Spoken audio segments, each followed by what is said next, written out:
So tonight's going to be a little different. We're going to be looking back tonight at some interesting stuff with some interesting guys. So in order to explain why we're doing this and why you've been invited, I need to give you a little background. So in the 70s, there was a guy who founded his own university in New York and also wanted to make cartoons. He started making Tubby the Tuba and quickly discovered that making cartoons is a lot of work. You have to draw all those pictures and paint them and stuff. So he thought maybe if he could get computers to do that, it would be easier. So he started a project at NYIT to computerize animation. And he hired some brilliant guys like Ed Catmull and Albie Ray Smith, and they did some amazing work, including inventing the paint program and fill algorithms and anti-aliasing and a whole lot of great stuff. And then they then moved on to 3D and began work on a movie that was all going to be in 3D about robot insects called The Works. Meanwhile, in San Francisco, visionary film director Francis Ford Coppola believes that the future of filmmaking is in computing. And not only is it inevitable, he wants to bring it about himself. But he lacks the financial resources in order to do that. But he is a mentor to another visionary filmmaker, George Lucas, who had a string of hits, American Graffiti, Star Wars, and The Empire Strikes Back, and suddenly has sufficient wealth to at least get this thing started. So Lucas recruits Ed Catmull out of NYIT to start the Lucasfilm Computer Division. And the Lucasfilm Computer Division is the most outstanding research operation I have ever seen. It was absolutely amazing. They were working on laser film scanners, on computerized editing machines, computerized sound manipulation machines, 3D graphics, and compositing engines for doing that, and a lot of other stuff. They had attracted the best people in the world to work on these projects. They were doing it cheap, and there were immediate applications for everything they were doing because George was waiting on everything. He was ready to go into production with it immediately. I've never seen a research operation so productive, so focused. It was absolutely incredible. The story of that operation is in Mike Rubin's book, Droid Maker. Highly recommend this book. It's very well researched, very well written. He tells the story very effectively. In fact, you got it right there. Well, you know what it looks like because I showed you a picture, but it's a real book. It has lots of pictures. Meanwhile, there's another company, which was headquartered just a couple miles from here, Atari. Atari was the Google of its time. They had stumbled onto a money-making machine unlike any in history, and they had explosive growth, and it was fueled mainly by this piece of crap. This is the VCS 2600. This is the first computer that most households ever had. It contained 128 bytes of RAM. You heard that correctly. It was 128 bytes, and it sold phenomenally. The company couldn't spend money fast enough. It was just rolling in. Doug, I programmed for it. We like to think of it as 1,024 bits. It sounded a lot better. Yeah, or a kilobit. So management was all screwed up, but it didn't matter because no matter what they did, it kept growing and everything was going great. But they did anticipate that it wasn't going to last forever and that maybe in 20 or 30 years things would start to slow down. So they started planning for the future. And one of the things they did was they hired Alan Kay, who was the Smalltalk guy out of Xerox PARC, and had him start a laboratory in Sunnyvale, where his mission was to dream. They also started giving Atari grants out. They would give $1 million here and there to start some project that they thought would maybe pay off someday. The first of those went to George Lucas. It turned out that the demographics between Star Wars and Atari games was, virtually identical. So they thought, we should get this guy to make games for us. So George kind of reluctantly went into the games business, and as a result, put this team together, and these guys started doing great stuff. And George's instructions to them were to stay small, be the best, and don't lose any money. Because he didn't want to put any money into it beyond the seed money that he got from Atari. So, yeah, make that work. So meanwhile, I go to work at Atari Research. I go to work in Alan Kay's lab. And it turns out, coincidentally, my very first day at work is also the day that Atari Research is taking a field trip to visit Lucasfilm and see what's happening at the computer division. So we all got on a bus and we all went up to Marin County and saw the most amazing stuff and met the most amazing people. It was absolutely incredible. And then got back on the bus and looked at, we got nothing compared to them. And then, perhaps not surprisingly, 2 years later, Atari, as we knew it, was dead. And shortly after that, I was working with these guys. So eventually the company changed its name to LucasArts. And 6 years ago, they had their 25th reunion. And they invited us to go and talk to them and tell the people who are working there now, or then, what it was like back in the old days, the very old days when we started the thing, and the kind of things we had to do and the sorts of things that we accomplished. And unfortunately, I couldn't be there. I was in China or some other place, so I missed it. But we said, well, maybe we'll do another one in 5 years. So last year was the 30th anniversary. It was like, I was pestering Dave, come on, we gotta go do this again. And you go, okay. So he's talking to LucasArts and saying, can we do it? And they say, yeah, but it keeps getting postponed and postponed. And then George sells the whole thing to Disney.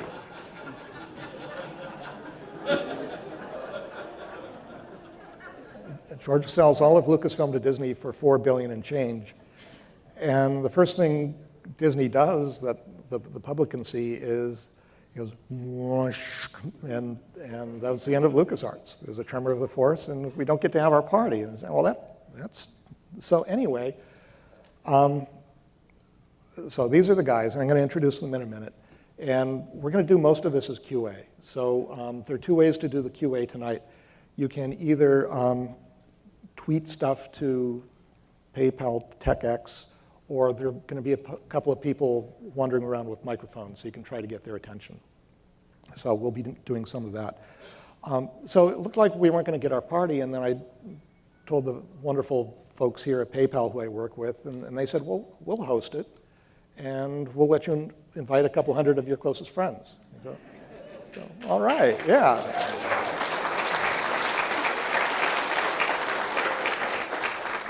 So there's some people I need to thank. First off, I want to thank Backyard. I love your food. So they're located in my neighborhood on Market Street in San Jose, and I'm so happy that you were here. I was delighted when I heard that you were going to cater for us tonight.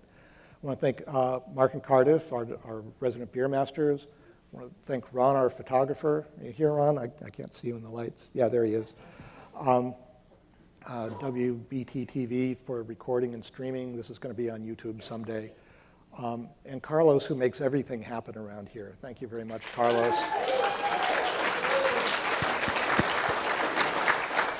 So his birthday is this weekend. So could everybody please say happy birthday, Carlos?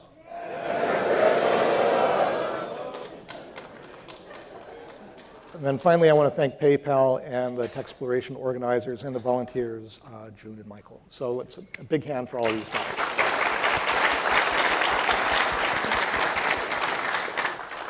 Okay, and now we'll get ready for the introductions. So first, the designer of Rescue on Fractalus, David Fox.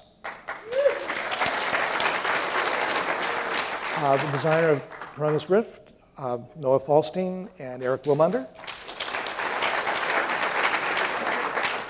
Winnick Mansion, Ron Gilbert, and giant Gary Winnick.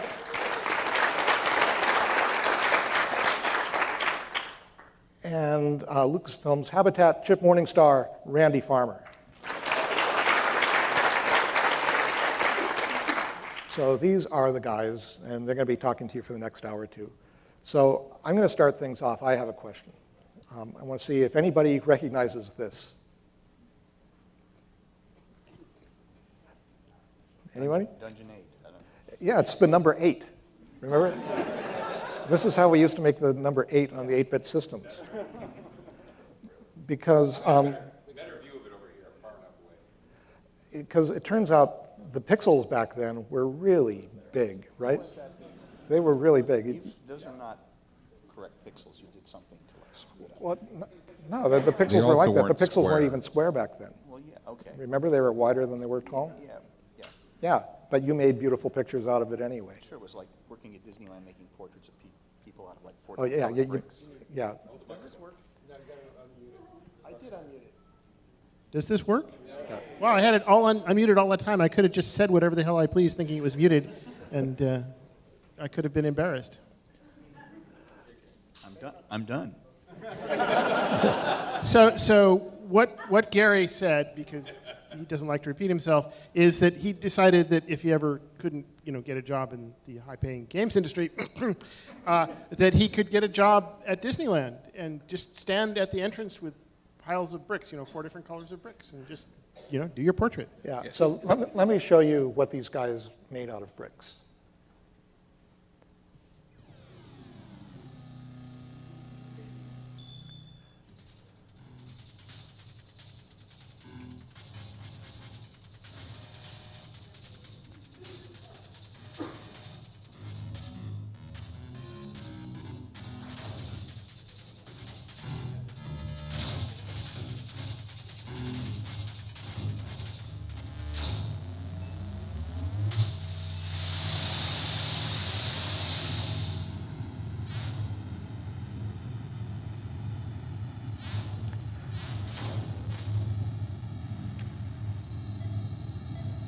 So this is an Atari 800, a machine with 48K.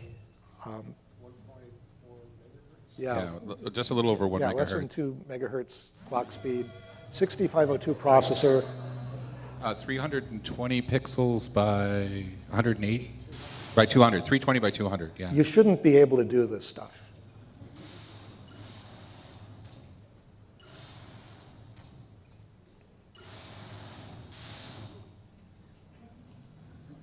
Yeah, real-time fractals, the same stuff that was in the Star Trek Wrath of Khan movie. Well, I have to mention, we're doing that in real time. When we were doing this, President Reagan was in the news for his colonoscopy.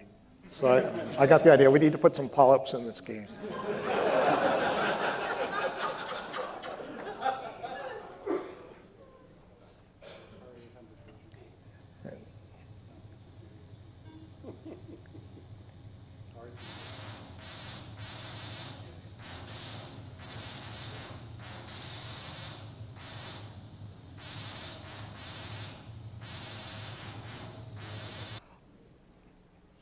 So what do you have to say for yourselves? We didn't know it was impossible, so we did it anyway. Unless you guys want to make a point, we'll turn it over to these guys. What do you say? We've always been pointless, so go right ahead. Okay. So I'm just going to be running random pictures in the background. You don't have to pay any attention to them. But if you see something that's interesting, you want to ask a question about it, go ahead. Meantime, does anyone have anything they want to ask? Yeah. Please. Why did Lucas not want to put any more money in if he was going to get all this benefit out of this? Why did Lucas not want to put more money into Lucasfilm Games? He really didn't like games, as far as I could tell. Wasn't much interested in them. Someone offered him a lot of money, so he took it. To give him credit, he didn't really like computers, but he really saw the potential, and he funded all sorts of things that he thought someday were going to pay off. He used the baby analogy that it'll grow up to something, and it was amazing that he persisted with the number of things that he did, given that it wasn't one of his own personal visions, but he realized that it was going to actually work out at some point.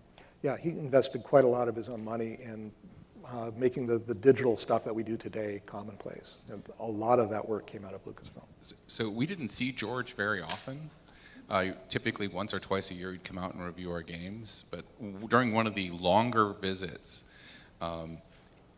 we kind of asked them the same kind of question in different ways. It's like, we never see you, we'd really love your input. More importantly, we'd like to develop Star Wars properties, which we weren't allowed to do.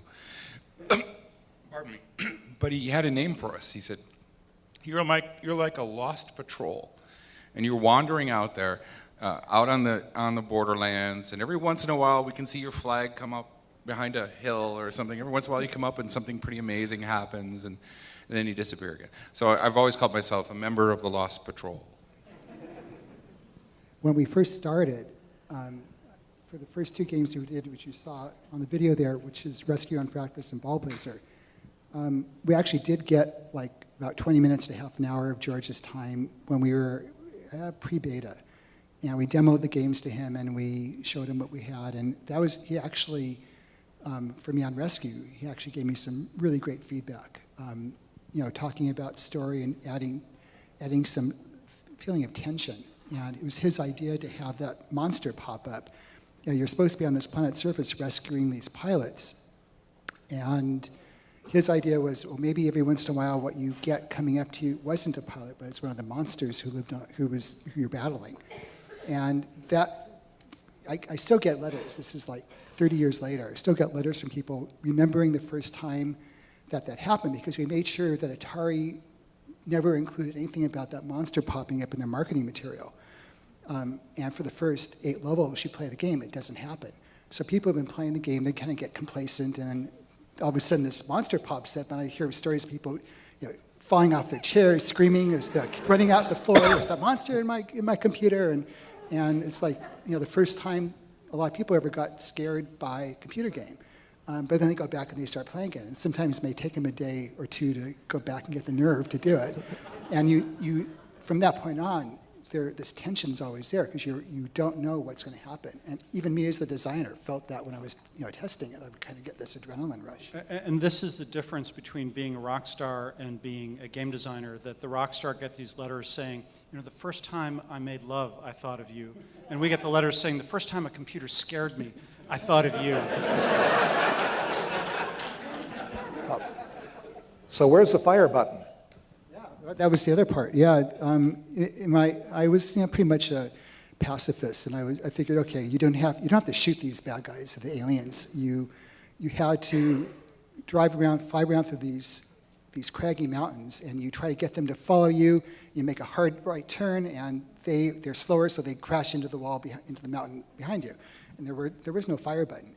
So gave it to George to test, and he's pushing the button. He says, "Where's the fire button?" And I said, "Well, you have to make them crash into the wall." And he said, was that choice driven by your personal ethics, or was it, you know, a gameplay decision? And I said, "Oh, okay." So put in a fire button. So I did, and it definitely worked better as a game with the fire button, I have to admit. But you weren't shooting humans, you were shooting mechanical things, so it was okay. Let's see, do we have another question? Yeah, one here. Yeah. So again, just out of curiosity, would love to hear your thoughts around 2 things. One, the competitive landscape at that time. So what really were you guys competing for beyond the regular stuff? And I think what was the motivation beyond just the regular data? Was it to be the best in, you know, again, what was the motivation, I guess, as a team? Would love to hear. Yeah, so what was the competitive environment? Well, and I want to say that, you know, being one of the early ones there, I think I was number 3 hired. And I joined the company because I loved Star Wars. I wanted to be inside of that movie in some way. And this was the closest way I could get inside the movie, was working for the company. And I didn't know computers at the level that the computer division did. So I felt, and I think most of us felt, that we had to make our games as compelling as the movies were.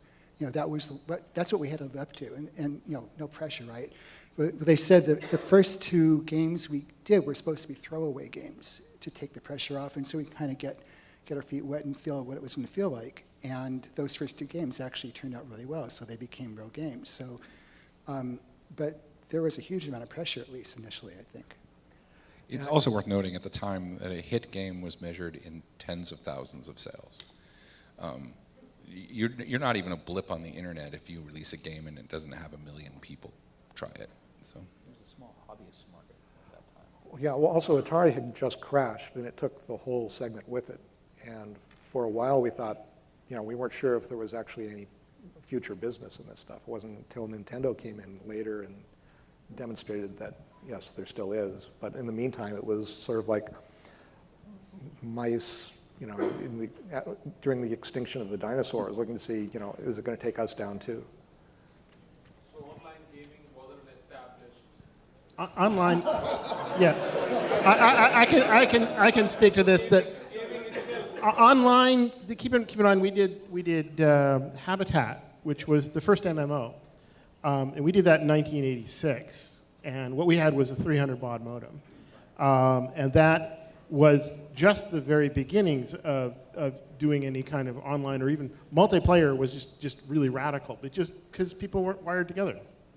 Yeah, it's for those who don't know what 300 baud is, people type faster than that if they know how to type. And that was the data transmission rate. And we managed to fit a virtual world description language in that space. So. Right, we're 30 characters a second. Tick, tick, tick, tick, tick. Really slow. But, you know, you guys did amazing stuff in that. Well, Chip Morningstar invented the word avatar to mean a representation of a person in an online system. Yeah, I mean, it seemed like an obvious coinage, and then of course I had to fight for 6 months or a year to get the marketing people to allow us to use that term, because it's like, oh, that's weird, that's strange, and people don't like weird and strange. It's like, you know, our partners in particular, who's like, you partnered up with us because we're Lucasfilm. We did Star Wars, you know, science fiction, but the word eventually took on a life of its own. I think largely due to Neil Stevenson, who quite independently came up with the same word, put it in his novel Snow Crash, and that made a big noise, and then we started getting all these emails from people saying, this guy Stevenson, he's stealing your word. But it turned out he had a childhood friend in common with Doug, and we got together with him through that, and we became best buddies. And it's like, you know, what a great way to sort out a conflict like that. And he gave us a credit in the next printing of Snow Crash. Said, hey, yeah, these guys did this first. I'd like to clarify, though, because I think a lot of people here probably don't realize that it wasn't that Chip came up with this term avatar to describe these things that had been around. This was the first time that there was a character on the screen that you controlled remotely and that other people could see, but it wasn't really you. And, you know, of course, it seems completely second nature to us now, but nobody had seen that before. And there was this wonderful little video that's still on the internet that I think Randy actually put up there, and because YouTube, a Google company, it's a great little illustration. Don't tell them where you work. Yeah, it's a little illustration where we had people. I recommend people take a look at it, because you had to have the images on the screen, and then we would cut away to somebody typing at their computer with a voiceover explaining, you know, that this person here is actually controlling that little guy you just saw on the screen. And it was so much fun to be having to come up with names for things. I mean, and Ron, you want to talk about your names for the tools that you created?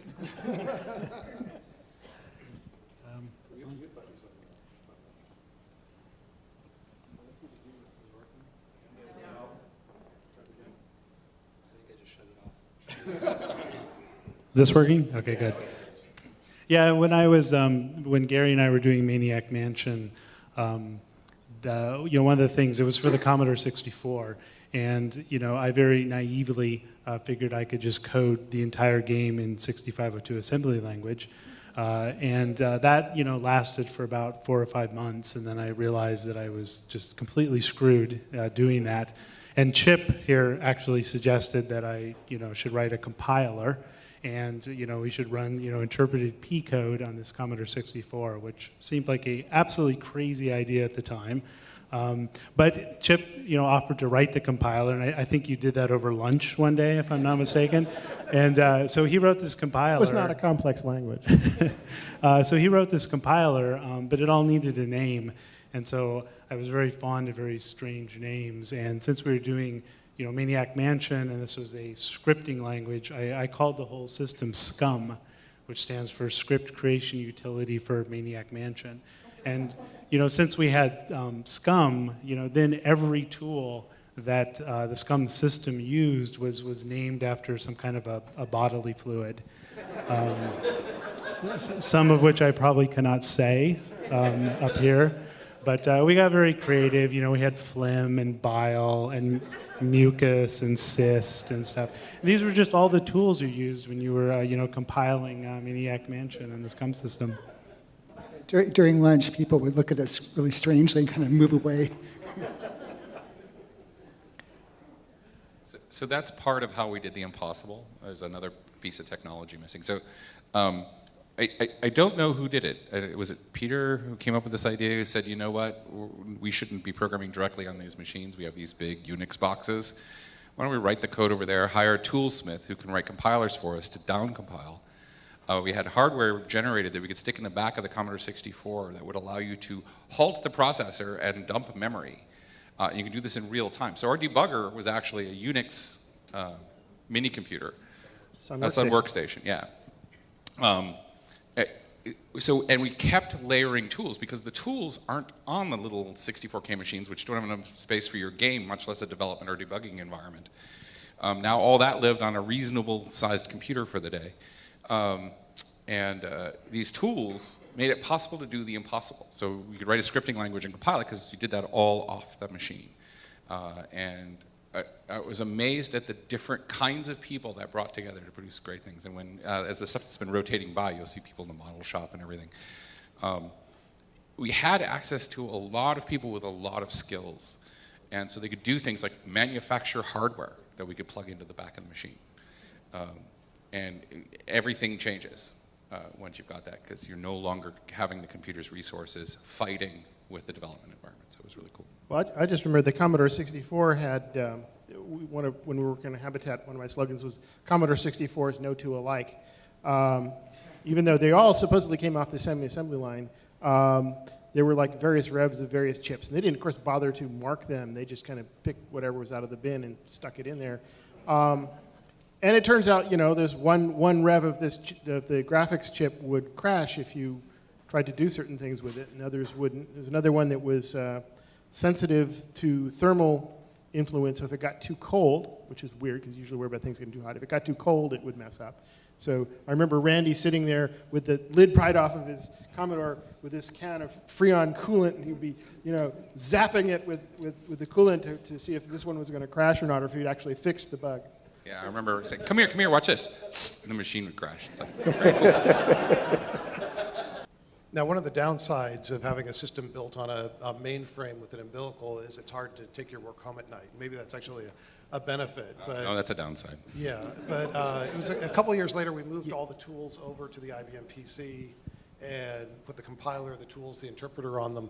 But there was one event which I remember, which was when your Commodore 64 or your Atari 800 crashed, the typical process was take the power switch and go bang, bang, bang, bang, up and down about 4 times, and that would restart the machine. And I think it was Gary did this to one of our first PCs, and I think it was one of our first fatalities was the power supply could not take being hit quite that way.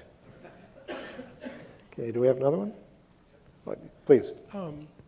Your competitors at the time in adventure games, you tended to die a lot during the games, whereas in most LucasArts games you couldn't die, or at least it was very hard to. Why did you do that? Mainly because I just found it very frustrating. You know, I would you know, be playing you know, like the Sierra Online games, and I would die, and maybe I'd forgot to save the save game or something, and then there was all of this, you know, backtracking that I had to do to get back where I was. And yeah, I mean, I just found it very frustrating. And you know, kind of you know, one of the things that occurred to me then is, you know, people don't like to fail. And you know, a lot of people spend all day failing at work, and so the last thing they want to do is come home and fail in their entertainment. And so that was kind of the main philosophy behind that, was, you know what, you're having fun, you shouldn't fail. You should never, you know, get a dead end, you should never die. And that was just, you know, kind of a philosophy that, you know, started. I mean, Maniac Mansion, you could die and there were dead ends, but every game after that, you know, we just very religiously followed that, you know, that no death, no stuck philosophy with the adventure games.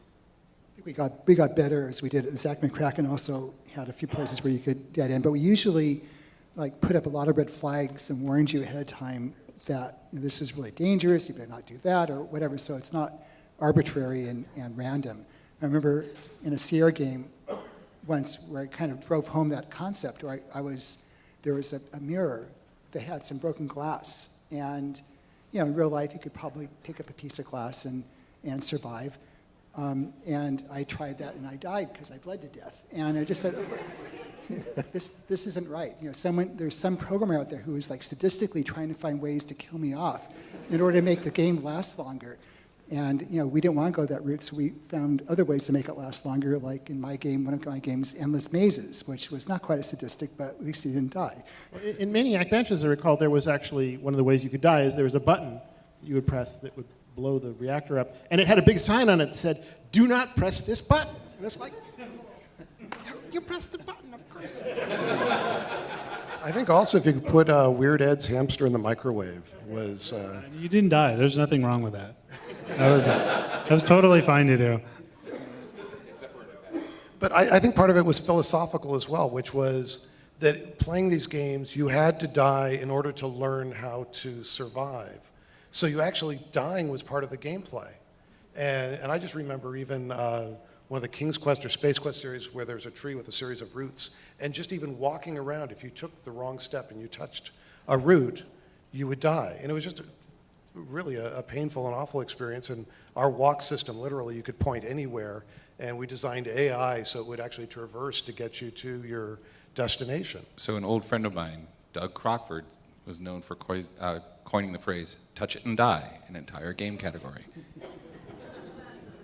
Well, we also we're always looking forward to being fully cinematic. We were working with bricks at the time because that's all there was available to us. But we knew someday it was going to be like movies, and people would get emotionally invested in it. And if then suddenly, and now you're dead, that just seemed like not the way to get to where we were going. Oh yeah, so I was doing some work with RCA Labs, and I was trying to convince them of this. They were doing a compressed digital video system, and they wanted to be doing movie-like games, which we wanted to do with them. But they were thinking that they would work like conventional games, where things would go and you die. So to demonstrate to them why that wasn't going to work, I took Star Wars and I re-edited it a little bit, so that you see the thing go over your head, and then the droids get in the escape pod, and they go down to the planet, and they're crushed and killed on impact to the end. And I think the one I liked was the guy sitting there at the gun when the droids are leaving, and they're going, "Oh, there's nothing on board," and the guy says, "What the heck?" Yeah, blow it up. Them up right there. Oops, boom. So. End credits, that was the best part. Yeah, they would go to the credits, written and directed by George Lucas. So, do we have another one? Yes, I have a quick question. Being that you have the enormous amount of space, I'm at the back of the room next to Carlos. How much of that was dedicated to audio? I know that the high quality of 8-bit audio is a space taker. How much of your early video games was dedicated to audio? Well, in the real early ones, there's nothing that's digitized, so it's all you're driving the chips that are they're built into the early computers like the Atari 800 or the Commodore 64, or eventually on the PC we were just buzzing, beeping the onboard speaker. It wasn't until later when we had really nice sound cards where you could do some better stuff. And then I guess the first time we did digitized audio must have been in the early 90s? It was the Amiga version of Zach, because your co-developer on Zach is Matt Cain, who I think is in the audience here, who is an audio and audio engineer and musician. And hey, Matt, can you stand up? There he is, Matthew Allen Cain. And one of my fond memories is I think at the time there were well over 140, 150 sound effects, and I was doing the Amiga, managing the Amiga version of Zach. And I was talking to the engineer, I think he was in Utah, and he was describing how he'd spent the entire morning filling his bathtub full of water, moving his sound equipment in there, and recording the sounds of dropping water balloons into the bathtub to get one of the particular sound effects in Zach. And mentally, I'm going through my mind going, okay, I've got a 3-month schedule, 1 to sound effect per, per 4 or 5 hours, and we're never going to get this thing done.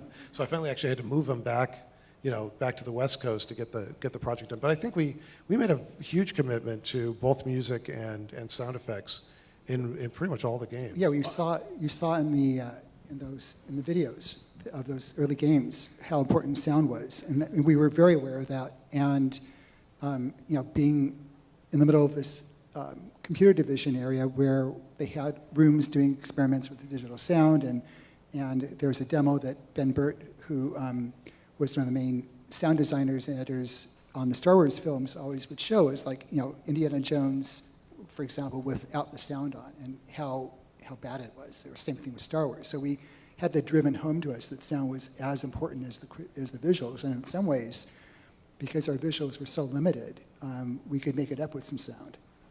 I remember in it was Maniac Mansion that Ron throwing a hissy fit at one point saying, all this tinny music in video games just sucks. Why don't we just do some good music? And sitting down one night was it with Matt or whoever, and just banging out this awesome theme music for Maniac Mansion, just because you were tired of video game music that reeked. I don't think I threw a hissy fit, though. But you did say everything sucked, so that was true. In the Commodore 64, which basically had this square wave tone generator, you really couldn't do much in the way of sound.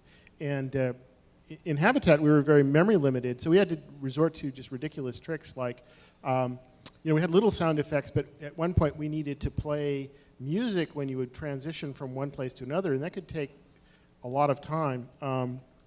And we wanted to have it not be repetitive, and our sound guy, Chris Grigg, I don't know if we lucked out in getting Chris here, but Chris Grigg was part of a band called Negative Land, and they'd done all kinds of weird and interesting and very avant-garde things, and he came up with this scheme with just these 3 simple sound effects, but they're all different lengths.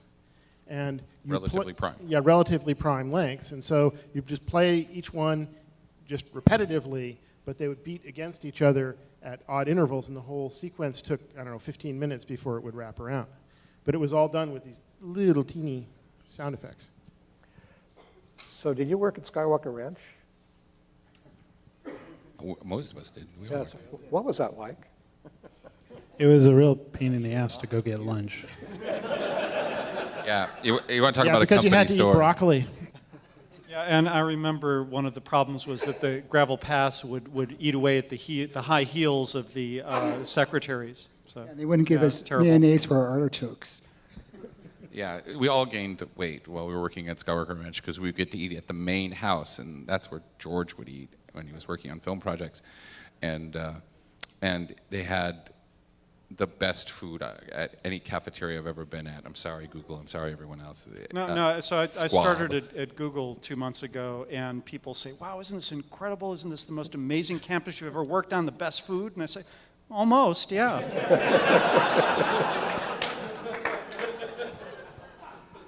So it was called the Ranch Spread. So my favorite thing about being at the ranch was I got the use of the ranch.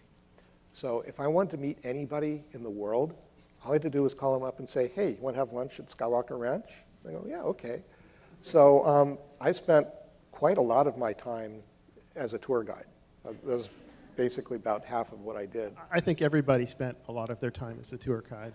Yeah. I think I spent probably 30% of my time giving tours to sometimes important people and sometimes just friends. Yeah, in another, hopefully maybe 20 years, we'll all be docents, at the Skywalker National Park.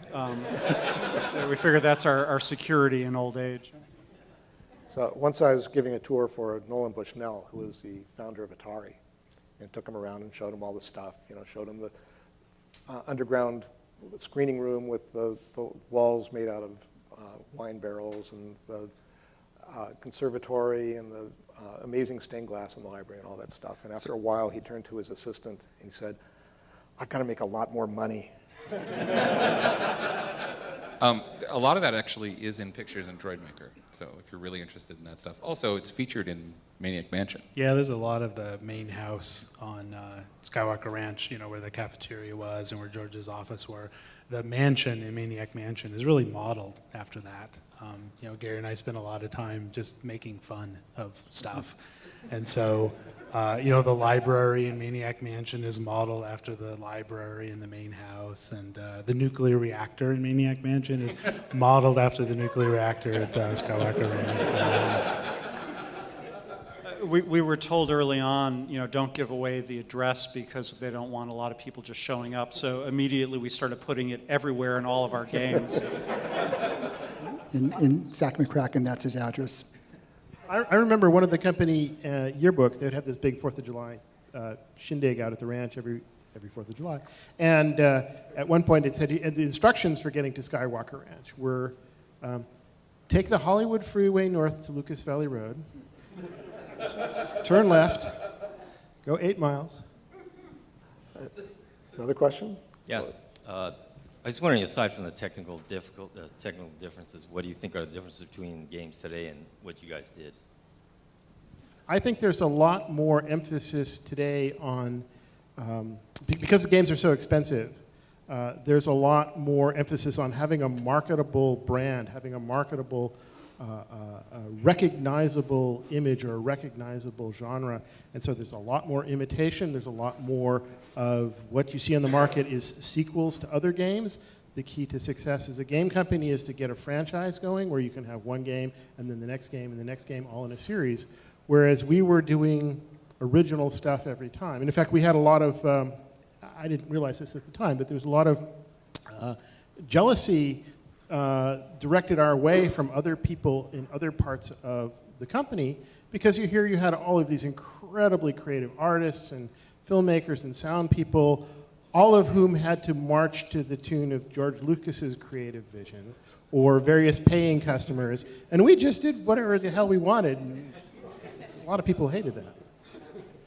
So we were also on a transition. The first phase of game development was lone wolves, guys by themselves who would do everything. You know, like the guy who did Space Invaders did the graphics and the animation and the game and the engine and even built the CPU that did it. He did the whole thing. We were the beginning of a studio, you know, where we had lots of people contributing and eventually creating departments and specialties within it.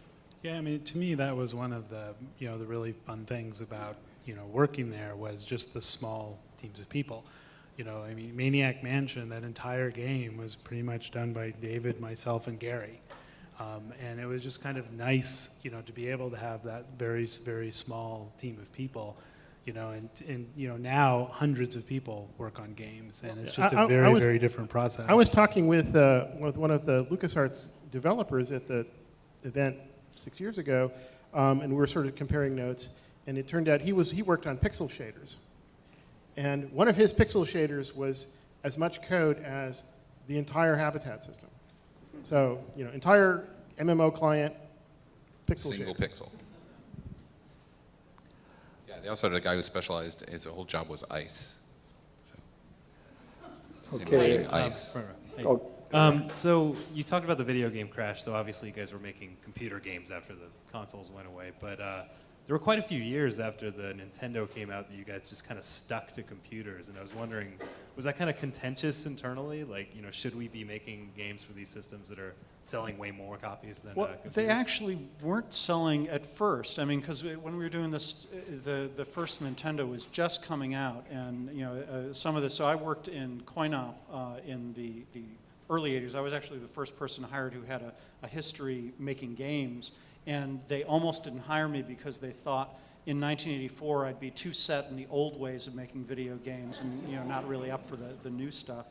But for at least those first few years, computer games were actually the right place to be. And Nintendo didn't really start taking off, I think, until late 80s, and the numbers started getting bigger. And we did have several games. You know, Gary worked on one, came out on Nintendo, but the style of story and, you know, a little deeper, richer kind of thing that we had evolved into didn't fit very well with the console players at that time. And in fact, I'd say even now, like I know Ron just went off to do mobile stuff, that the exception to what these guys were saying about these big games is that right now the mobile space feels a lot like what we were doing back then. There's a lot more room for creativity, small teams, maybe only 6 months to make a game. And so a lot of people are flocking back to that. So we've always kind of gone for something that was a little bit out of vogue at the time. And part of it also was we weren't actually allowed, at least when I was there, it changed later, to touch any of the Lucasfilm properties. Because those were money in the bank for the company. They could just go out and license those to somebody, and they get this big, huge license fee, and they wouldn't have to take any risk at all. So that was considered the company jewel. So we weren't allowed to tread on that territory. So we would have to come up with our own thing. I was really upset when I found that out. It felt kind of like I was betrayed, because I was coming to this company so I could do Star Wars, and I was said, no, sorry, that only goes to the guys who are paying $1 million to get the license to do it. And it took a couple years before I started realizing how lucky we were because of that. Because of that, we didn't have, say, George Lucas coming in and spending all this time, staring over our shoulders, watching what we were doing, because we got to do whatever we wanted to. And we had to be creative without relying on that license. And looking back now, especially looking at what happened to the company in the 90s and the last decade, where all they were doing were Star Wars games, essentially, I think that was their downfall. And I think that because they were doing that only, that they lost the real creative energy, spirit, and everything that we had initially. And it's ironic, Disney's gone back to saying, we're going to license that stuff. So, I think there's a little financial side too, which was if you could sell 100,000 PC games, you were making all of your income off the product, where you could make as much as if you were selling 1 million cartridges, where Nintendo was giving you a small piece of that pie. So there wasn't a huge financial need to go into a market that wasn't necessarily familiar with the types of products we were developing. Well, there was this weird period right around the time when I first started in 1984, where there had just been the Atari crash, and there were the ROM cartridge games, and there were the floppy disk games. And of course, floppy disk games cost, a few pennies for a floppy disk, and you copy the bits on the disk. The ROM cartridges had to be manufactured, and they were very, very expensive. Physically, the cost of goods was very high. And yet the perception in the marketplace was completely the opposite, because all of these ROM cartridge games had been dumped on the market in fire sales and remaindered, in department stores, and the public perceived those as being the low-value thing, whereas these computer software, well, that was kind of slick and high-tech and futuristic and cool, and that must be the high-value stuff. And so it just turned out that the cost equation was completely inverted from what the perceptions were. So of course we were going to make software for computers. So I have a really important question. I spent many years in my childhood playing Rescue on Fractalist.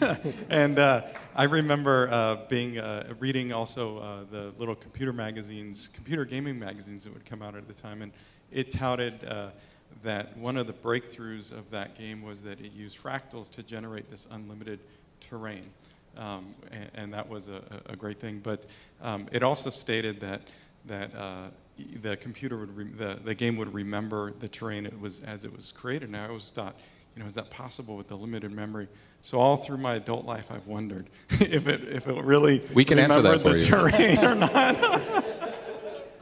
When I first started working in 1982 there at Lucas, we didn't have our building set up yet, so I got to share an office with Lauren Carpenter, who was the guy who was credited as doing the first 3D fractal landscape, fly-through in his video Vol Libre. And we got to talking, and I said, well, is it possible to do a fractal landscape on this Atari 800 computer? And he said, nah. And he laughed, and then he said, well, maybe. And then he comes back the next day, he says, let me borrow a computer, and I think in a day or two, he had a fractal landscape up. And what he ended up doing was, it was basically, I think it was a 256 by 256 grid, or 8 by 8 grid. 8 by 8. 8 by 8. Actually, I thought it was 16 by 16. 16 by 16, okay. But it was basically a square that looped around.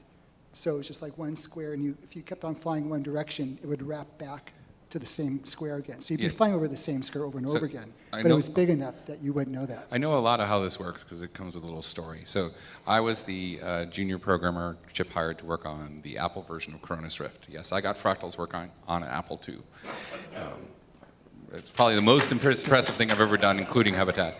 But what's interesting about it is it's really simple. I'm going to explain just a little technology.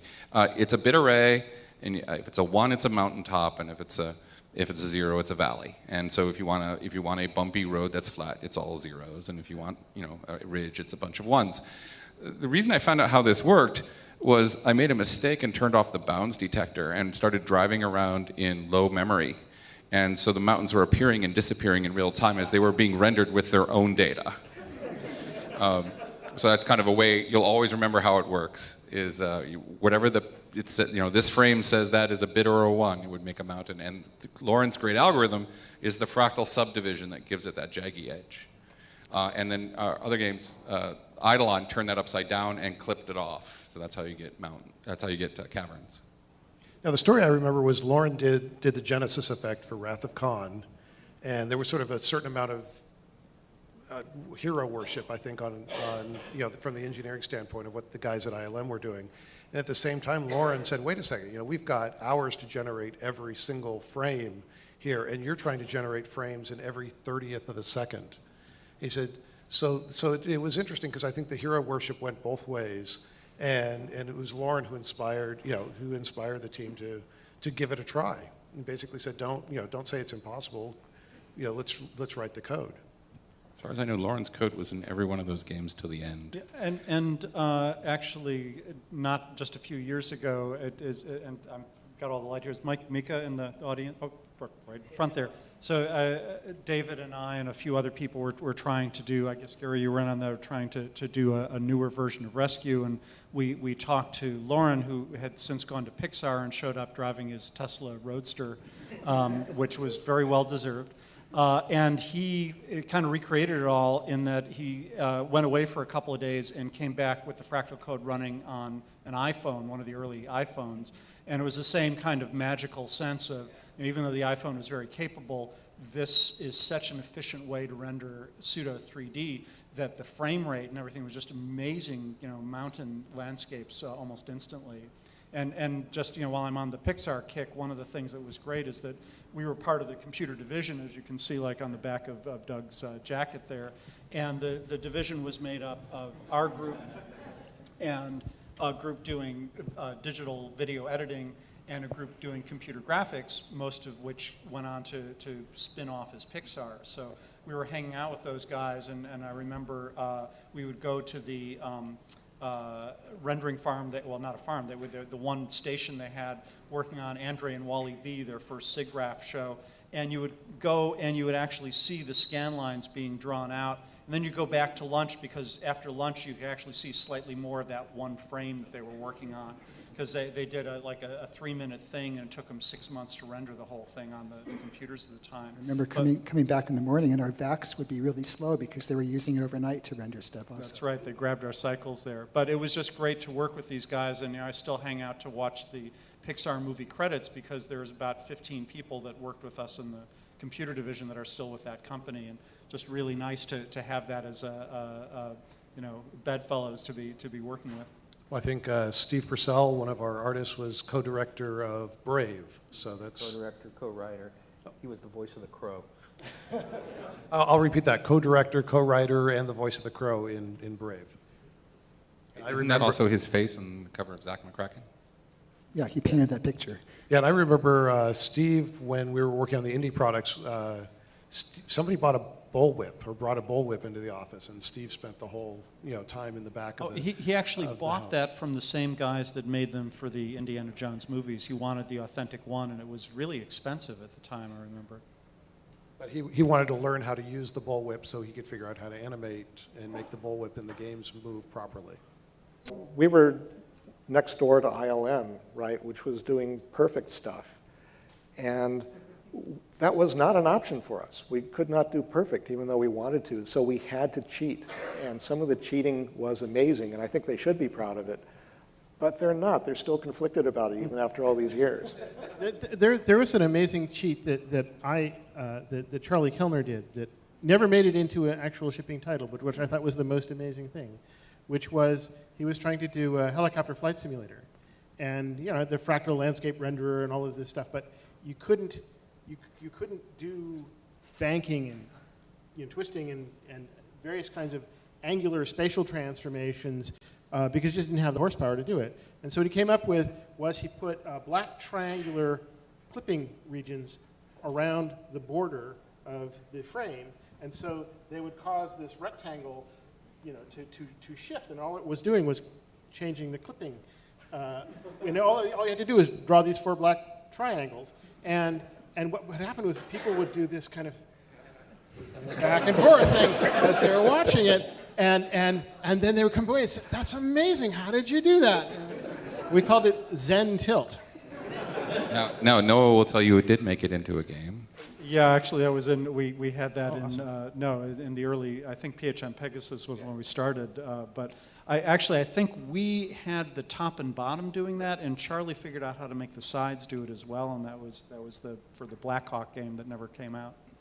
There's another Charlie Kellner thing he did in Rescue and Fractalus, where we wanted the bolts the energy beams that come shoot your ship to be really bright, and he had this whole physiology thing that he was talking about, where if a bright light turns on, your iris immediately closes to darken.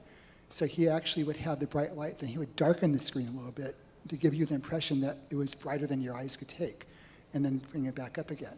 And I think it kind of worked. I don't know. So that was. I didn't know that. Hey guys, one of my favorite moments early in my career in the game industry was visiting LucasArts around the time of Grim Fandango. And I remember seeing all these great things. I met Hal Barwood, and we were looking at the Yoda Stories stuff and everything. But then my favorite moment was actually none of that, but walking into Aric's office, and I think he was sitting there playing banjo, I think, at the time. And you were like the keeper. I had to share an office with him. Tell you some stories. Yeah, but you were like the keeper of a lot of the older stuff, like the documents and everything.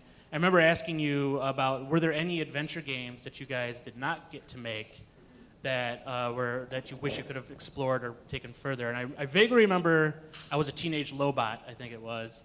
But you had all these documents. Is there one game you guys that you wish you could have made or explored a little bit further that you didn't get a chance to? You want to talk about Lobots? I'll talk about Lobots. So Ron came up with an idea for a product called I Was a Teenage Lobot. And it was an interesting mix. I think it was heavy metal. It was influenced by heavy metal, the animated movie. And the opening scene, you're actually being found guilty of a crime. I don't even know if it mattered what the crime was, but the judge's attitude was, you must be guilty or else you wouldn't be here in front of me. And you're going to stop me when I start messing up here. I think you're already off base. But it turned into a murder mystery where actually you're trying to find your body. Okay, go ahead, Ron. Okay, so the thing about, as if anyone actually cares about this, but the whole premise was that in the future, computer scientists realized that AI was impossible, that there was no way to make computers think.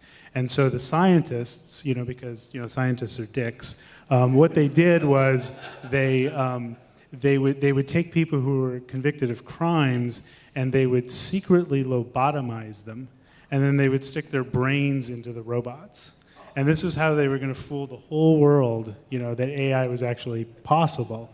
And so you were this character where your lobotomy went wrong, and so you're fully, sentient inside this robot, and the game was to, kind of uncover this whole scam that's going on, and so that was the game. And I think actually, and maybe I'm just, we all imagine these things that make it even better, but I think that part of the problem was that because it became so valuable to take these condemned criminals' brains and use them in robots, the death penalty was being given out for ever worse, ever lesser crimes, and I think you were convicted of not paying a parking ticket or something, is that right? And so when and even that I think was wrongly, so you wake up inside the brain of a shoeshine robot, but you're not lobotomized. But all you can do is say yes, no, would you like a shoe shine, and that'll be 1.78 credits, please. And you had from there to somehow figure out how to get into better robots and eventually get your brain transplanted back into your body before it was sold for organ parts. Yeah, I don't know that this is a game that we should have made, actually. So. I wonder about the not getting the AI working thing. Is a theme there? As I remember, there was a game concept that Doug worked on called Alien Springs. Yeah, Alien Springs, Wyoming. It's a similar idea, but I think I came up with it first. It was about these aliens who were attacking the Earth, and they were going to take over everybody, but their technology didn't work, but they liked it on Earth, so they wanted to stay. And so they were manufacturing foam rubber alien suits that they were trying to convince all of us to put on so they could make videos and reports to send back to the home planet saying the invasion's going well. That never got made either. I don't know why. But Alien Springs kept popping up over and over again in various backstories. So I have a question. You guys earlier on mentioned how you were coming up with names for these things that hadn't been experienced before. What was your vision for what people were going to feel, or what did you want it to feel with these new games, these new experiences that you were making at that time? Well, we had a word for it, funativity. I think funativity was on a rating scale that went to 17. That was the high point. Yeah, minus 12 to plus 17, I think was the scale. Actually, though, you know, the serious part of that is, I was just having a discussion with somebody the other day about metrics in games and how that's become a really hot thing, you know, at first with kind of a bad taste because of some of what the Facebook games had turned into. But the sense is that time has come to actually be keeping careful track of what players are experiencing and when they're having trouble, and have the games be, you know, adaptive and that sort of thing. And it was Steve Arnold, our boss for a lot of the time that this group was there, who came up with this idea of a funativity quotient. And it was a kind of a silly thing, but it made us think, you know, is this more fun than this other thing? Or as a theme you've heard, you know, from when David was talking about, George asking about, was that an ethical decision or was it a game design decision, was this sense that we had all the time of, what is fun and how can we make it more fun? And one of the things that was so great, one of the interesting accidents of geography was that the building we were in at Skywalker Ranch was, it had this backstory, and they put us in the stable. And you know, we tried not to be offended by being, you know, thrown in what was supposed to be the old stable building, but it meant that there was this big open courtyard with a fountain, a rusted over fountain, and two sides to the building, each with its own atrium, which meant that we were constantly crossing through the atriums, through the central area, and into the other area, and bumping into each other all the time. And we had so many discussions in that central atrium about the nature of fun. You know, two people would end up talking, and someone would hear them and end up there, and pretty soon, you know, half the company was in there having a discussion about that sort of thing. And one of the things I really loved about this group of people is that I think at that time, we were some of the only people in the industry who were really seriously trying to push those boundaries and examine it. And now it's happening all the time, and there are blogs everywhere, but back then it was a really unusual thing. And you know, I think it's a lot of the secret behind making those games better and better, and actually making decisions that made them better and not just random choices. Yeah, Steve, I have to say something about Steve, because he wasn't able to make it here tonight. And really wish he'd been here, because he's a source of many great stories. Probably one of the best bosses I'd ever had.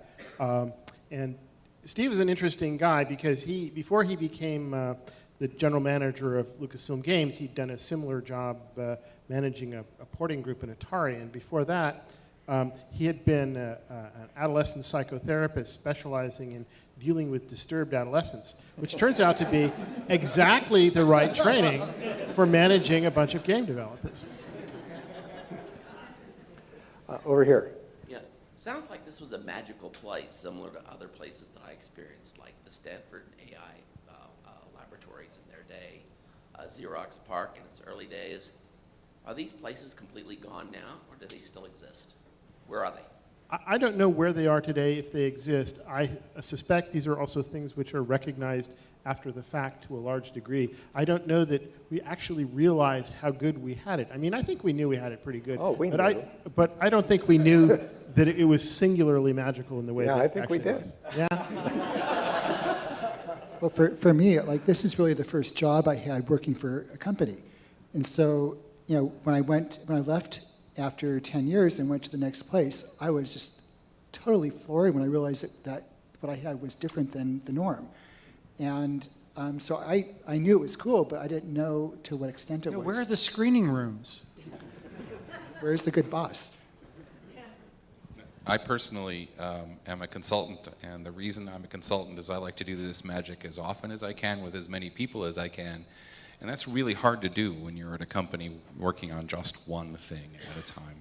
My 5 years at Yahoo, I literally got a consulting job full-time at Yahoo. I was head of community strategy for them, and it was so I could meet with all 30 different divisions and help them with their problems. This job spoiled me forever. Let me ask, I mean, for you guys, I'm thinking back when I was there. For the time I was there, I don't remember, I mean, I knew that we were supposed to make money. I mean, we were supposed to sell the games, but in my consciousness, that was never like the pressure behind what we were doing. I never felt like if we didn't have a hit, we would not survive. Well, I think I felt that later on. I mean, I don't think Gary and I felt that during Maniac Mansion so much, but you know, when I started doing Monkey Island, I mean, that's really when I was really conscious of that, because you know, at that point we were really looking at Sierra Online, and our games always got the really good reviews, and Sierra Online games always sold all the copies. And that was, you know, so that was something that for me. Except in Germany. Except, well, yeah. And so, you know, that was something that did start to bug me after a while, you know, that Sierra was selling so many copies. And you know, and Monkey Island was a very kind of direct, targeted, you know, trying to solve that problem. And Steve actually took me aside and, you know, tasked me with making a game that would be commercially more successful, and that was where PHM Pegasus came from. Pardon? Warmonger. Yeah, I got accused. There's a wonderful poem that I wish, you know, somebody probably has a copy of it, of accusing me of being a terrible warmonger for doing a military game in this idyllic company, but too bad. It actually sold more than any game we had done up to that point. So, well, I think part of it was there was a lot of stuff that in games at the time which appealed to a kind of a narrow, you might say, the nerd market. And, you know, well, that was us, but nevertheless, we were looking for something that touched a broader audience, that was going to be more mass market, that would go for, you know, the mainstream audience, and that meant doing something that wasn't just the same kinds of geek appeal games that everybody else was doing. Now, in retrospect, it may have been a mistake. It's probably a mistake from a commercial point of view, and in fact, one of the ways that the company started making money was to say, okay, I think it was Gary who came in and said, one day he said, you know, the people who buy these games are geeks and nerds.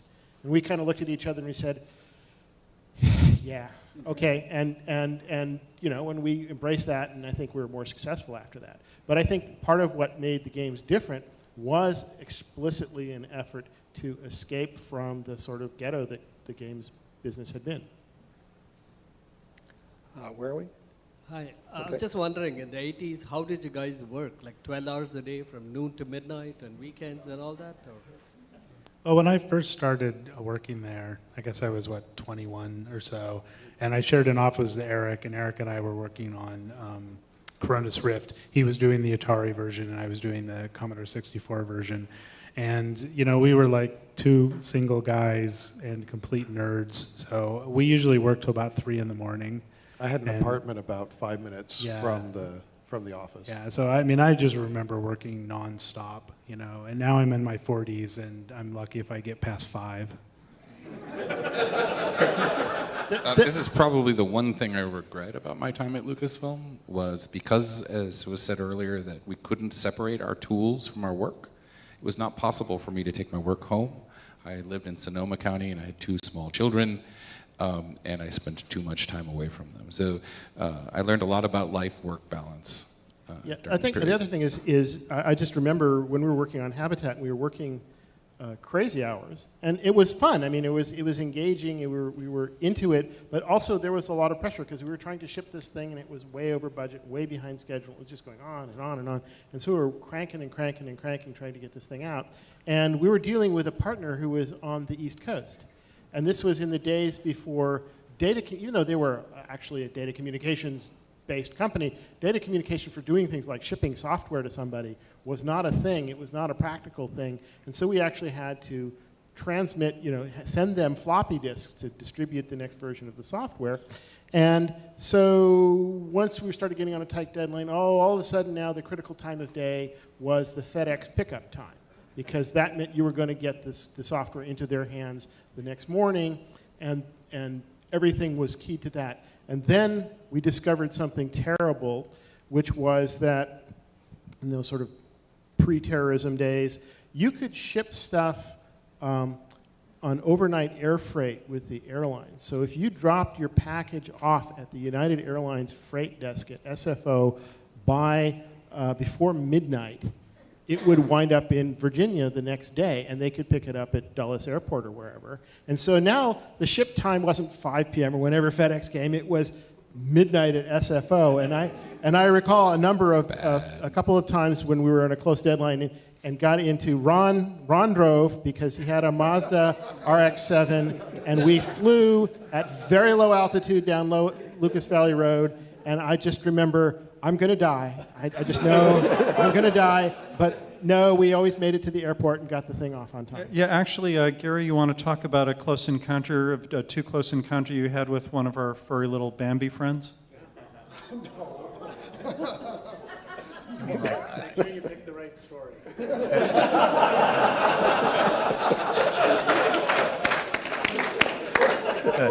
Problem with this is since it wasn't rehearsed, I don't know what the hell he's talking about. Remember hitting the deer? Well, I've hit a few deer in my time, but it had nothing to do with going to FedEx or anything like that. Okay, just driving down these windy roads, it was pretty treacherous, and they actually issued us these little deer whistles that I convinced did absolutely nothing. They didn't work. They made the deer come at your car. To answer the question for me too, also having a family, I think for most of the time I did keep, maybe say 50 hours a week of work, except for the last 1 or 2 months of a game usually. Then it would be, getting a whole bunch of food at the ranch for lunch, and then having that for dinner, and then maybe sleeping over on the couch at the ranch a couple of times. But at least for me, it wasn't crazy for most of the time. It was pretty normal. I think Chip said it. For the thing we were working on, which was Habitat, we discovered that we could ship at midnight, and that was killer. When Ron and I got a little older and discovered girls and stuff like that, then it kind of, the schedule changed a little bit after that. But yeah, I managed the PC software for a number of years, and I think what I discovered was if I could keep an extra monitor. Actually, we had 2 monitors set up because we had a debugging monitor and a main display monitor. All I had to carry home now was just the desktop machine. So I just am very glad I didn't roll my car, because that would have been really ugly. But yeah, I just throw it on the front seat of the car and get home. I could spend some time with the kids, and then 8 or 9 o'clock I'd go back into the office and start working again. So I want to tell the Turnabout story. So Charlie Kellner was an amazingly talented guy who worked with us. Unfortunately, he couldn't be here tonight. Charlie is brilliant. You've heard a few stories about some of the stuff he did. But he was trapped in the body of a human. And that was and so he designed a game to sort of express his frustration with life, and it was called Turnabout. And in this game, you are a dragon, which is, I think, his preferred form. And an evil wizard turns you into a knight. And then you have to go out and do these adventures in order to get turned back into a dragon again. So there was one of those rare George meetings, right? You were at the meeting, right? So Charlie tells the story to George. It's a really clever concept. And George says, okay, I'll tell you what he said. He said, no, nobody wants to do that. Everybody wants to be the knight and kill the dragon. And Charlie's crushed. You know, he worships George, and George has taken his dream and just flattened it. And so Charlie is really deflated, but he continues working on the thing. You know, it's not Turnabout anymore, but he's still working on it. And there's still a dragon in it. He doesn't know why, but he's still doing it. And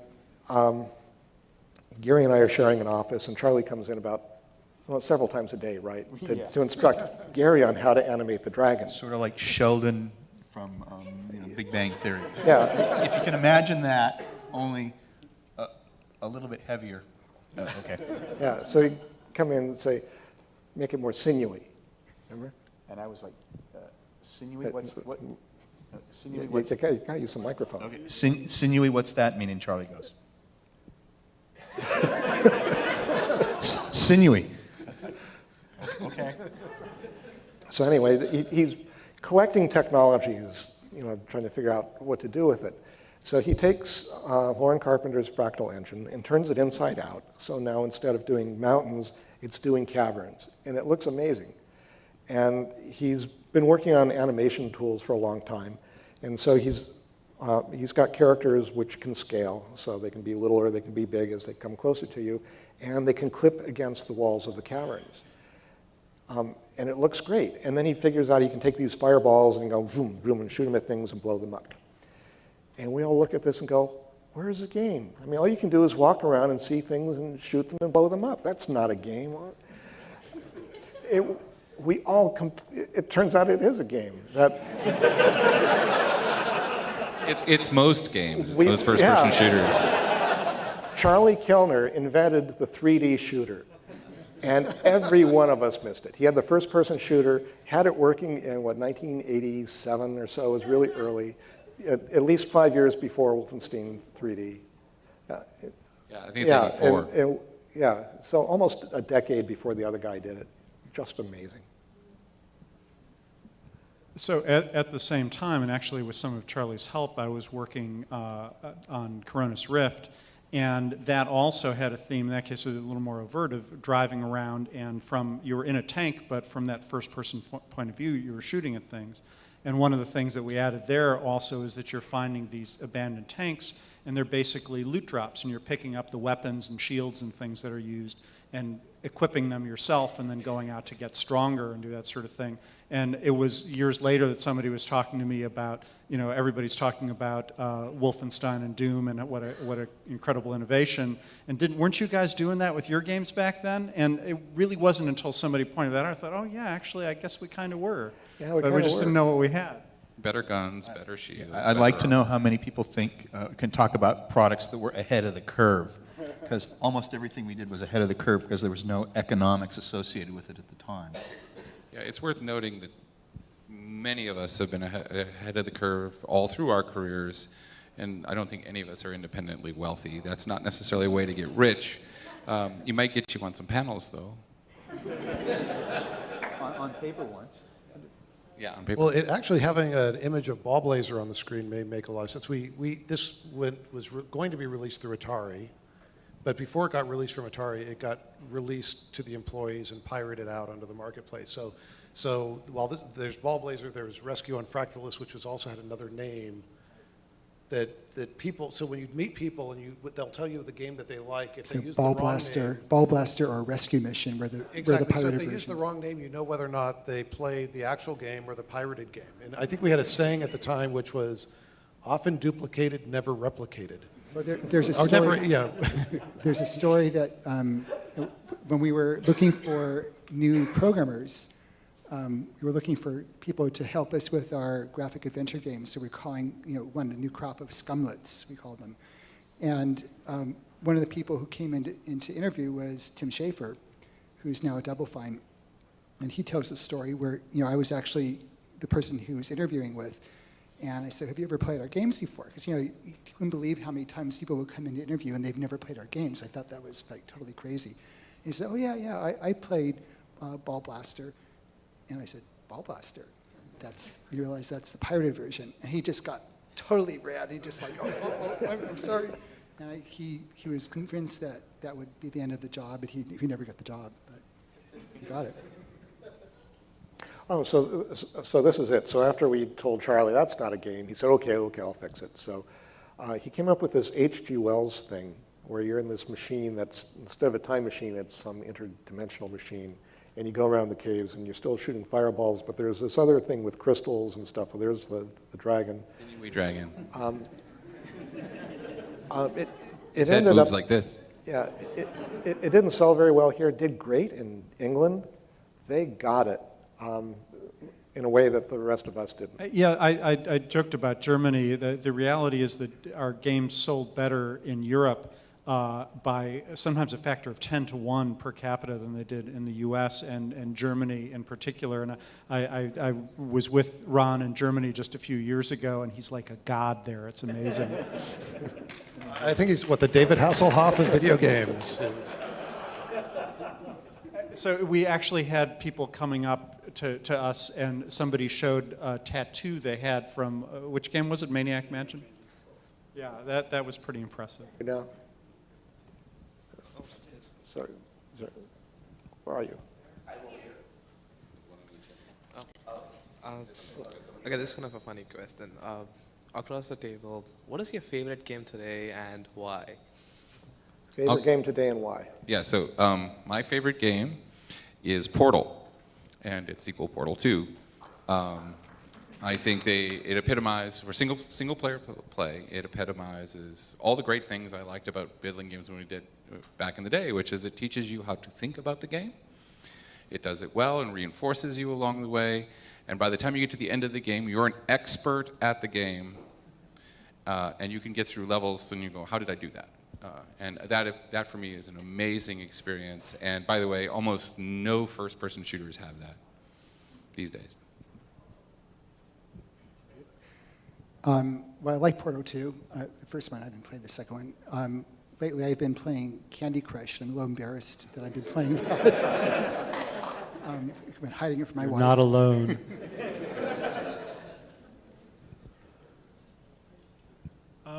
Yeah, you know, I mean, the truth is I actually don't play a lot of games. I play games professionally, which means I play them for 15 minutes because I just, you know, it's like I want to see what the game is about. I want to see, you know, what the designer was doing. I want to see, you know, what the story was. And it's like once I've kind of got that, I often move on, you know, to the other one. So, I mean, honestly, I don't actually play a lot of games. I mean, the only exception was, you know, I spent a good 4 years completely addicted to World of Warcraft. But yeah, and you know, I play a lot of iOS stuff, you know, as well, but that's kind of what I mainly play now. I sort of disappeared for about a 3-month period. It was Red Alert, Command and Conquer, and it was not good for my family and my marriage. But in terms of favorite games, my answer is always the games that I'm working on right now. Because if your favorite game was something you did 10 years ago, then you're not moving forward. So all through the years with the Lucas products, you know, whatever we're working on next was going to be the greatest thing. And I remember meeting designers who would talk about, oh, they had this great idea, they were going to put it in the next game, they were saving some great idea. And you never know when this may be your last game or your last chance that somebody's going to give you any money to build something. And so, yeah, my attitude has always been put everything in that you can right now, and then worry about the next game when you get there. Well, it's funny because you asked the question, and the game that immediately came to mind was Portal. And you know, I had that same impression, although I mentioned that I love the experimentation going on in games today. And one of the games, I can't call it a favorite, but one of the most delightful surprises I've had recently was playing Space Team on iOS, which is unlike any other game I've played. And you know, somebody was describing it as saying, you know, I thought this was going to be another one of those Star Trek games, but it was actually a Galaxy Quest game. And I think they captured that pretty well. Well, Space, oh, you got to try it. Yeah, I was going to say, my favorite game is still an old game. There's a game called Oxide, O-X-Y-D, which has been so old that it's kind of fallen off the map, but it has been re-implemented as an open source indie project by a bunch of its fans under a different title, which I can't remember, but there's a Wikipedia page on it. And very simple, very, very elegant puzzle game in which you roll a marble around a landscape. And not like Marble Madness, it's a puzzle-solving game. And I just think it's just brilliant. Blood and Glory and Scribble Knots. Two ends of the spectrum. In fact, I'm going to work on a game like Blood and Glory meets Scribble Knots. But no, those are the two I'm playing right now. Blood and Glory because you can like cut people's heads off in 3D, and Scribble Knots because you can like make stuff up, not in 3D. Yeah, I've been seeing you play Fruit Ninja a lot too. That was a while ago. My favorite game is Euphoria, which is this weird, new agey kind of game. Looks like seedlings flying between asteroids. You're planting trees in space, but it's really about extinction. It's the darkest, meanest, most ugly thing I've ever seen. It's brilliant. So over on the side, where are we? Yes. Hi. So I edited an article a few months ago when LucasArts shut down, where I asked people who didn't work at Lucasfilm Games, particularly with the adventure games, why are we still talking about them to this day? Why are they still sort of the gold standard for not only like game writing, but for also for adventure game design? And I'd like to hear from you guys who worked there, possibly without Dave, who actually did send me an answer for that article. Thanks again. Yeah, I want to know why we're still talking about it. Why don't you kids go away and stop bothering us? Yeah, I don't know.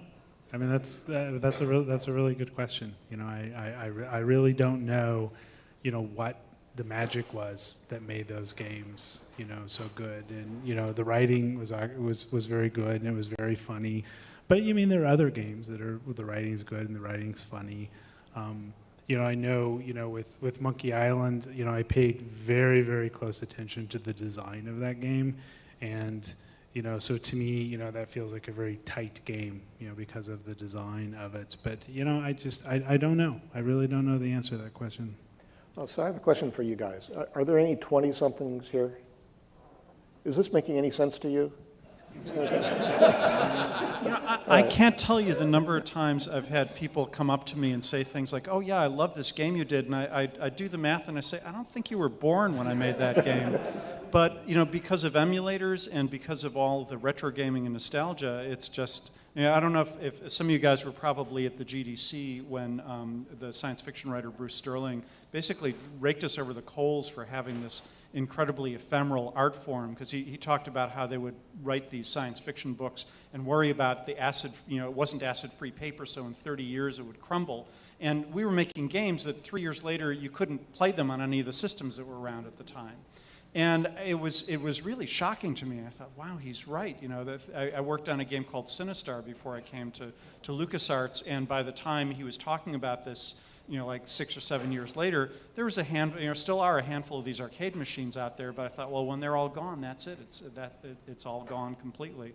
And then within a year or two after that, we started seeing the first emulators where it wasn't even just a recreation, but it was the actual code that we wrote running again, you know, and then suddenly I realized, you know, I had this sudden vision of the future where 200 years from now, someone will be playing a game and it'll be running on like 7 generations of emulators, each doing an earlier version of some system. But originally, you know, that little bit of source code is still in there, and it's a real nice feeling that, you know, we have an immortality that, you know, so actually, too bad, I think we are actually already up to 7. If you start with a Macintosh, running a Windows machine, running a SCUM emulator, running a... Well, I was just reading an article in the paper the other day, and it was about restoration of, I think it was John Ford movies and Hitchcock movies. And we're incredibly fortunate that our history isn't disappearing the way other art forms' histories have. Actually, I think a lot of it is disappearing. It's just, and I think it goes to your question, which is why is ours being preserved? Why are the SCUM games deserving of not only emulators, but people adapting the language and creating their own games on the same platform? Well, right? Monkey was at the Smithsonian Institute. The Smithsonian Institute did an exhibit on video games, and Monkey was selected as one of 5 playable games there, and I think that was pretty remarkable. I'm not sure what I answered in your article, but what I thought about either after I wrote that or for it was the sense that, at least for me, I think for most of us, when we were doing games, we were creating games that we wanted to almost like reach out and play with the audience. There was a sense that we were trying to bring you into the games, either with in-jokes that you would recognize or with puzzles or things that were, we were hoping that you would get them and actually really enjoy figuring them out on your own, as opposed to maybe another company's games where maybe they were trying to punish you for playing the games by killing you all the time. And I think that, I'm not sure if we ever said that that was part of it, but that was definitely the intent. And I think people might have gotten that. And I think maybe it still comes through in some of those games where you kind of feel like, you almost feel like you're having this dance with the designer in some way when you're inside the world. There were forces going on at the time, and I know Ron will probably want to pipe up and talk about this a little bit. Even though it was a small market, there were marketing techniques that were being imposed, and I know a designer who's not here ended up doing something he regretted for a long time and has ranted about it. And that was, there were pressures to sell add-on products, such as there was this class of things called hint books, which is kind of hard to imagine now on the internet when you can search your way through any walkthrough within 5 minutes after something has been leaked. Not before it's out, well before it's out. By the time you play, it's like it's been played through 500 times in different blogs about it. But there was tension even at Lucasfilm Games to put code wheels in. I remember several of the games we were working on had this non-photocopyable paper, which, by the way, was also impossible to read, to enter codes for Maniac Mansion and then the Dial-A-Pirate. And I think it came to its worst at Lucasfilm Games after I was gone, when there was an impossible puzzle put into the dig, which was basically insolvable without an external resource. Well, I think the first were actually, those were copy protection. We'd had such horrible experiences with products being simply copied, and floppy disks were an easily copyable media. And so there were a number of efforts to try to put something else in the box that you'd get to basically a point in the game where you had to have purchased a version of the product. So that wasn't an issue, but I think putting something that requires... Yeah, that was the dig is kind of when it turned from copy protection to income extraction. Well, I mean, one of the things that was very profitable back then were, the 1-900 hint lines, because people didn't have the internet, so they would call these automated phone systems, to get hints. And I mean, it never really happened, at Lucasfilm, but there was this kind of pressure to put in really hard puzzles, so people would have to call, the 1-800 hint lines. And I talked to other designers working at other companies, and they definitely had that pressure to do these things. But we never did it at Lucasfilm. Well, Ron ended up doing that somewhat inadvertently as a joke in one of the Monkey Island games with, was it insert disc number 478? Yeah, there was this in Monkey Island, which came on floppies, and you had to swap the floppies in and out as you played the game. And there was this stump in the forest, and you would you'd use open and stump, and then it would pop up our standard little thing, and it would just say insert disc 22, right? And there were only 8 discs in the game, and we just thought, well, this is a really funny joke, but it really wasn't, because a lot of people would call up, the Lucasfilm support line, and they want to know, that their game didn't come with a disc 22 in it, so. So I seem to recall seeing a photo of a softball game between Lucasfilm Games and Sierra Online. How much communication was there between the game companies? Did you guys play each other's games? Influences between? And who won? And who won, yeah. I'll answer the first question. I'm not going to answer the last question. We obviously, played each other's games a lot, but there really wasn't a lot of communication. I mean, Sierra was off in, Oakhurst, California, so they were a long ways away. And I think we had that softball game for that reason, was that we really didn't know those people very well at all. So, we invited them, up to Skywalker Ranch, which had its own softball field, by the way. And, we had a softball game. And, I don't remember who won. It's really not important who won the game. I think that's what's important. I actually remember a slightly more darker thing in that there was a sense of competition, and in particular we really resented the fact that a lot of their games sold really well even as ours were being reviewed better. When we were working, actually Ron and David and I were working on Indiana Jones and the Last Crusade, and that movie had been announced, but only we at Lucasfilm knew what the movie was about.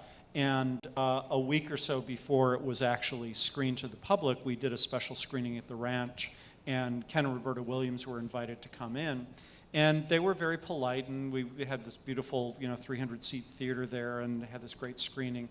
And they came out, and I saw that they had this really weird expression on their face. And we showed, as they came out, we were demoing this game based on Indiana Jones and the Last Crusade, and he's going out and he's finding the Holy Grail. Well, it turns out that they were doing a Quest for the Grail that was due 6 months after ours was coming out, and wasn't based on a hit movie, but it was based on looking for the Holy Grail. And when I found out later, and sort of put all that together, I have to admit to a little sense of satisfaction there. All right. And it was actually at that time our best-selling adventure game as well. So it felt like we got a little bit of our revenge, whatever might have happened on the softball. Well, I have a little confession. My stockbroker, Sierra was a publicly owned traded company, and Ken and Roberta were the founders of it. And my broker let me buy a single share of Sierra Online stock. And my way of getting back at them was I'd always vote for Ken and vote against Roberta, And I just figured at some point somebody would look at the numbers and go, honey, why is somebody voting against me? You got this many shares, but I have no idea. They did eventually close shop, so maybe it worked. The other contact I had there, which is many years later, Randy and I wrote a paper on sort of a postmortem of Habitat called The Lessons of Lucasfilm's Habitat, in which we talked about all of the things we had discovered and learned in the course of doing this, and a lot of it was sociological, not technological, and going into interesting effects of what happens when you get a bunch of people together online. And it caused quite a stir and led to a fairly lucrative consulting business for a while. And at one point, I got a phone call, and it was Ken Williams, and he said, I just read this really great paper that you wrote. We're working on a new online service, and we'd like you, would you like to come work for us? And I was like, let me think about that. Because I knew there had been this sort of tension between Lucasfilm Games and Sierra, and I kind of said, no, I don't think I want to go there, and bumped into a friend of mine a couple weeks later who actually works for Sierra, and he said, yeah, Ken read this paper, and he made us all read it, and he passed around copies of it, and he said, this is great stuff. You got to be sure everybody has to read this. It's full of really valuable information, and by the way, if any of you ever writes anything like this, you're fired. And I think it goes to the difference in philosophy, which is we've always been very, very upfront about sharing our experiences, sharing our mistakes, and I think that has served us well. So I actually think that goes to your question, and I was trying to get to it, and I was doing it awkwardly. So I think there's a sense of authentic relationship in our games that even if we weren't experts or marketing people, we knew who we thought our customer was, and all we cared about was giving them the best possible experience. We didn't care enough about making money. We didn't care enough a lot about other things that you're supposed to care a lot about.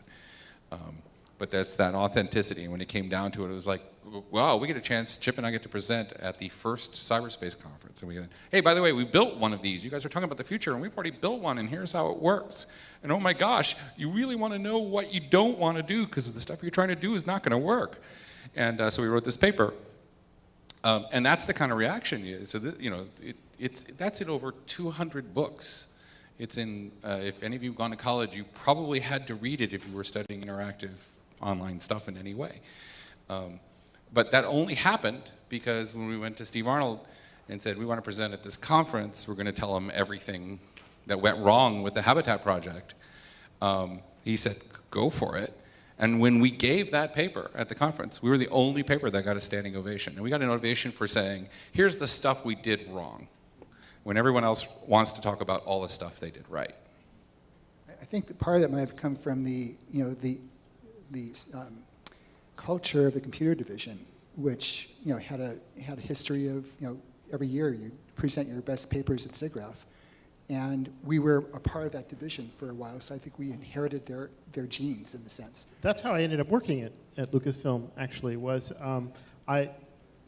is another story. I was living in Ann Arbor, Michigan, and working with a group of various folks. And SIGGRAPH that year was in Detroit, and Bill Reeves presented his first paper on particle systems, which was the first time particle systems had been presented to the world. And I was just blown away. It's like, it wasn't about rendering polygons. It was a completely different way of thinking about it. And I was just awestruck. It's like, these guys are onto something. These guys really have it dialed in. This is just so awesome. I'm going to send him my resume, because what the hell? I mean, nothing will probably happen, but the address is right there in the colophon of the paper and the SIGGRAPH proceedings. I could just send it to him. And so I did. And nothing happened, and I figured, okay, that's fine. And about 6 months later, I was in the process of moving to California with a group that I was working with had just been moved out to California. And my wife Janice and I were packing all of our stuff into a truck, and we were literally 30 minutes from having the appointment with the guy from the phone company who was supposed to come shut off our phone. The phone rings, and it's Peter Langston. And he said, we got your resume, and maybe it was interesting, I'm not sure, but I remembered your name. But anyway, I lost your resume, and the HR department is going to give me hell because I've lost track of this thing. Could you please send me another one? And so I said, yeah, okay, I can do that, and I'm going out to California anyway. And so I sent him another one and got invited up for an interview when I got to California. And so I always tell people the way to get hired there was to have a memorable name and have them lose your paperwork. Also, it helped that he knew what the word colophon was. Okay, where are we now? Do you remember an Easter egg or something like that that was funny but wasn't released? I think all of our games had Easter eggs, right? Yeah. My favorite was in Habitat, in the blank space on there were two disks. One had the software, and one had all of the data for all of the objects and all the images and everything on it. And there was just a little bit of leftover space in a block on the end, and Randy filled it with a text that said, "Hi, hacker." And signature bytes on the disk were "Hi, hacker." And people would come up to us, say hi back. Well, there's one I wanted to do in Habitat, and they wouldn't let me. So now Habitat was interesting. It was telecom. And I remember there was an issue at one point because we developed a magic wand that could make you invisible. And we used the wand one night, didn't think about it. And the next morning there was a very serious conference call because of FCC. You cannot have, you're going over phone lines. You cannot be invisible during a conversation. But one of the Easter eggs I wanted to do is, because we had teleporters, is I wanted some random number and you would arrive, and instead of your normal body, you'd have a fly head. And everything you typed, you would see normal text, and everything everybody else would see was going to be buzz, buzz, buzz, we did have the fly head. No, we implemented the fly head, but we never implemented the thing where going through the teleport would put it on you. But we spread the rumor that could happen. Yeah, that was a social Easter egg. Yeah, and there was a thing, and we did have a filter that would translate whatever text you typed in.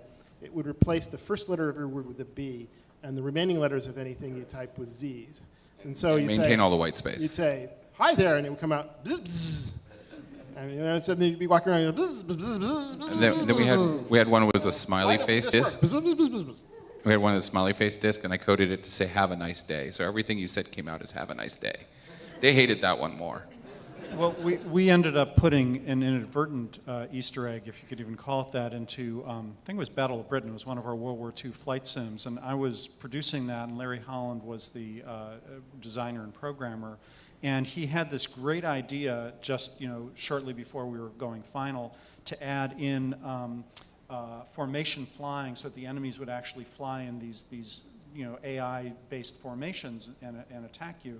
And he wanted to make sure that if he did this, which was going to be a difficult thing and he was just barely going to fit it in, that people would appreciate it. So he said, could we put something in the manual, and that was part of my job, that tells people about it. And I said, well, yeah, but you don't have it working yet. I said, don't worry, it's going to be working before the game ships. But we had to actually publish the manual before the game software finished. So I said, all right, well, let me put in that you may see the enemy flying in formation, because then if it doesn't work, then maybe you don't see it. You know, I thought it was a little weaselly, but all right, that's fine. And sure enough, he ran into some technical problems. We had to cut it. I said, see, I'm glad I was a little weaselly with that. And then we started to get the letters from people complimenting us. I read that in the manual, and then I was in this mission, and they were flying in formation, and people started essentially imagining, just because we suggested to them, they started imagining this great feature. And sometimes, you know, we'd call them up because we'd ask for people to put their phone number in if they gave us feedback. And we could sometimes trace it to some random behavior. Sometimes it sounded clearly like this person had gone a little bit crazy because there was no way this could be happening. But I realized that we had stumbled onto one of the cheapest, most effective ways to add features to games. It's added in the manual. Whether we actually did it intentionally later, it's an exercise for the player. So. Well, I'm afraid we're at the end. So, yeah. So please help me thank the panel.